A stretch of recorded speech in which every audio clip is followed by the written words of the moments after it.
Hi everyone, we are here at Data Plus AI Summit and look who I with me, Youssef, my very good friend. Youssef, welcome to the Rawat Show. Such a pleasure. Great announcements at the keynote, but we're going to get more into it. But before getting into that, would you like to tell us a little about what you do at Databricks? Yeah, for sure.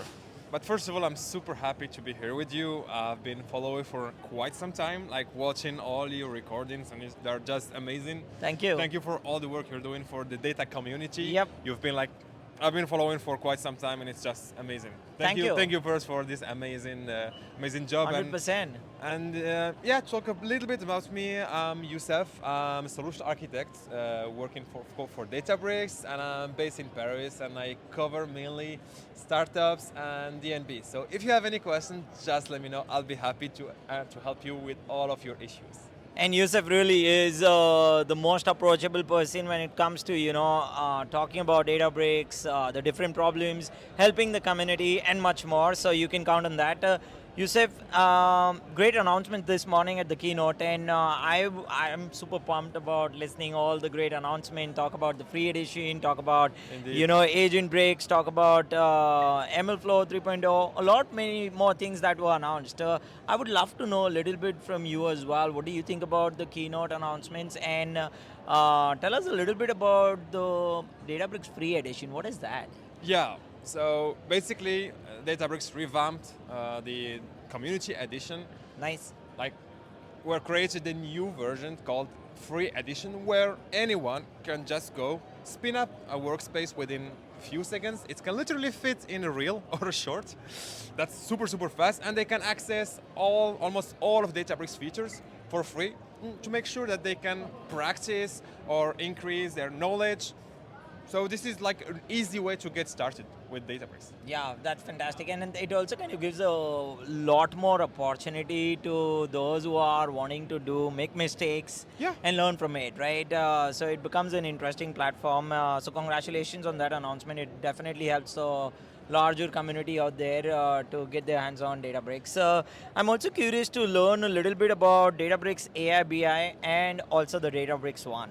Yeah. We should jump right into it. And my, first thing that I wanted to ask was around AIBI and Databricks One are about democratization and getting data and AI into the hands of all users, including the business users. What do you think Exactly. about it? So first, let's talk about AIBI.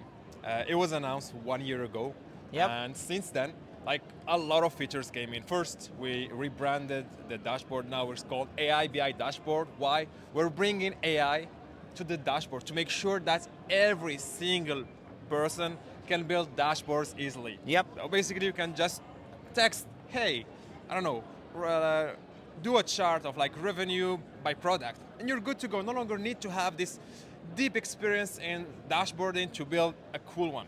Yep. And the second part is about Genie. Like Genie is like the way where we can go further and discuss with your data. It's like literally talking with a data analyst who can write SQL queries for you, and that's it. Like, hey, I want to know like how many So helpful. sales I did last year.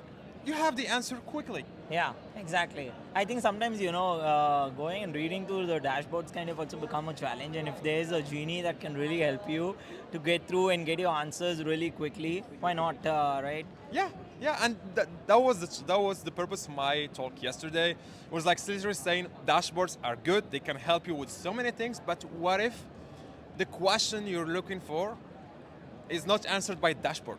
Right. So Genie will cover this part, and you can just ask a question, and you will have fast answers. And we have been releasing many features to improve the AIBI Genie. Like we're talking about something called Knowledge Store. Knowledge store, right? Yeah, Exactly. where you can just like talk about deploy your synonyms, define your joins, Yep. comments. It's like basically a way to empower you to increase the availability or the accuracy of your Genie rule. Right, I love it. Yusuf, those were fantastic points, and I totally agree with that. Also, I'm kind of curious because you talk to a lot of customers, and I'm pretty sure you get a lot of feedback. You also understand what's working for them, what's not working. Uh, what have you been observing are like the biggest challenges to being, truly data driven across entire company? Can you share something around those lines? Yeah. Yeah. So this is something I kept saying every time. Databricks has been built by the community for the community. Right. Right. We keep hearing feedback. Feedback. True. And those feedback are transformed into actionable insights that leads to build features. And you mentioned something earlier about Databricks One. One. Yeah. So Databricks One is the answer to Databricks being simple and being able to be used by business users. Yep. Because now if you go and open, you're like a business user, when I use Databricks, sometimes can be overwhelming with all the innovations we have inside. You're gonna find like, I don't know, workflows, compute, orchestration, Gen AI. Good problem to have. Yeah, it's a good problem to have, to be honest. I was happy to have this problem. Sure. And with Databricks One, it's lightweight version of Databricks where you just deploy or give them access to only what they need. And for instance, it can be, for example, access AIBI Genie. Like, right. Because you can deploy it with APIs and maybe have Genie within, I don't know, Teams or Slack. But what if you want to grant them access to the Databricks One? They can just log in and they can use Genie or maybe access some dashboards. Right. And it's super easy and it's accessible to anyone. Yeah, exactly. I think that's a very important point when it's kind of accessible to everyone, but it's also easy to use. And Exactly. I love how you kind of also mentioned about the community. It's for the community, and it's always been for the community, right? So that's fantastic. Also, what success trends have you seen with companies that double down on democratizing analytics and AI? Any thoughts around that?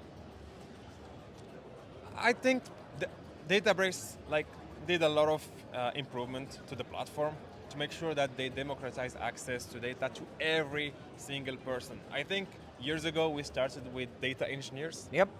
Then data scientists.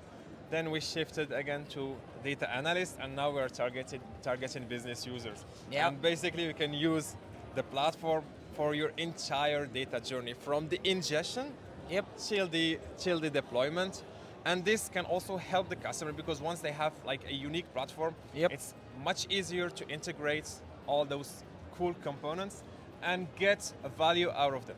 Yeah, I think that's very important when you're kind of getting the value for the customers and for the business users. It is something that they kind of, really are looking out for, and Databricks is kind of helping them to, reach the goal. In the last 12 months, how has Genie kind of evolved? Any thoughts? I know you mentioned a little bit about it, but do you want to get into the features? Anything specific that you've been seeing that the customers are most excited about? I think it's hard for me to keep track of all the updates and the releases they've been releasing for the last 12 months. I remember I was talking with the marketing team. They were literally struggling to keep up with all the updates. And this is a very good problem. Yeah. Like as I mentioned the knowledge store where you can define your joins, comments, synonyms. They released something called benchmarks. Like this is basically those SQL queries you can define. Like you ask a question with the query, and you can test your Genie quickly to make sure that it works well for you. Yeah. They released something called history, where you can share your feedback, whether it's a good response from Genie or maybe a bad response, and if it's the case, how you can discuss with the person who triggered this issue. Yep. They released the APIs. To move it to production and having this possibility to integrate it with Slack, Teams, or maybe Databricks app if you want. Yeah. So I think the innovation is just it is really a good opportunity to work for Databricks and to use Databricks because you're never bored. That is something for sure. Yeah, that's fantastic. Also, I want to switch gears a little bit around the Databricks One as well. I know for a fact where it kind of is positioned for a lot of marketers, sales teams, a lot of other teams in the space who are very data driven too. How was it a challenge before this for them? Do you want to shed a little bit of light on that? Yeah, so basically in the past we had two options. Either grant them the access to the workspace, and it was still a good option, but because your data is governed with Unity catalog, so you know that this specific group of people won't be able to access maybe the sensitive data or maybe data from another team. but it was cumbersome for them because of all the innovation we have. Exactly. So it was a little bit hard for them. So they had two options: either use the Databricks workspace, or Yep. they can use I don't know, Teams or Slack. But sometimes they want maybe to have another option, and Databricks One is The the option. Yeah, I think that kind of solves a lot of problem for them as well. And if they can now, you know, they can be more data driven freely as well about things and the work that they've been doing in this space. Those are fantastic insights. Coming to a little bit towards the governance space as well. Were also a few updates around the Unity catalog for unified data plus AI governance. What do you think? And why do you actually think the companies should be prioritizing unified governance right now? What are your thoughts? Yeah. So again, if you come back a little bit in the past, you had to use many tools, like a tool for data warehousing, a tool for ML, for ETL, for dashboarding. And this led to discrepancies because you had to copy the data multiple times to handle different governance systems, which lead to like errors. Yep. With UC, or with the data intelligence platform, we did combine all of those components in one. And that's what we call the data intelligence. And the awesome fact about data intelligence is everything is governed with Unity catalog, which means you define the governance once for your table, like not only your tables, but your AI asset as well. Right. And then you can use them across all the services, and it's much more easier and more secure. So not only you know who like have the permission to access data, but also when, which is super important when it comes to security. Yeah, and how do you think the companies should approach the AI governance in the AI era? Yeah, I think it's super critical right now because we have a lot of data. Sometimes it can be sensitive data, and you don't want to have like someone from another business unit maybe accessing this data. So that's why you need to make sure that you're granting the right permissions to the right people, and this is very crucial. And that's why Unity Catalog is super important, because it's very easy to use. Like you can do it with the UI, with the API, like depending on your knowledge or how advanced you are, and then it's again used with all the components. Yeah, that's fantastic. Any favorite features from the Unity catalog that you would like to mention? I know there are so many. Yeah. Just a few. Maybe 2 or 3 favorites. Yeah, I think the first one is the AIBI, the attribute-based access controls, where basically you can define now tags. So I can, for example, go to a specific column and say, this column contains PII. So I will just tag it PII. Yeah. And I can tag another one, maybe sensitive data or whatever. And then I will just define a function, say, hey, whenever I have PII data, please mask it or hash it. Right. Which means you no longer need to duplicate data for the same table. You can have multiple like return results because of those policies you would have set up. I love it. One last question for you, Youssef, and thanks for sharing all the great insights. You're always as good as, when it comes to data and AI, you're top class. So thanks for sharing all the great insights.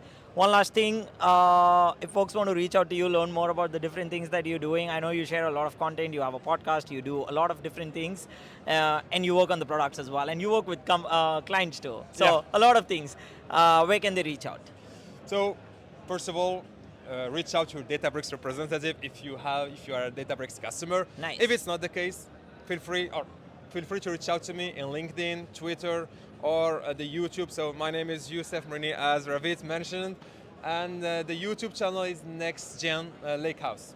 Fantastic. I love it, Youssef. To answer all those questions. Thank you. Appreciate it. And like I said, Youssef is super approachable, very cool guy. So go and follow him, and love all the content that you put out. And thanks for sharing all the great insights. Such a pleasure hosting you. Thank you so much. Thank you. Thank you everyone for joining us. Bye. Bye.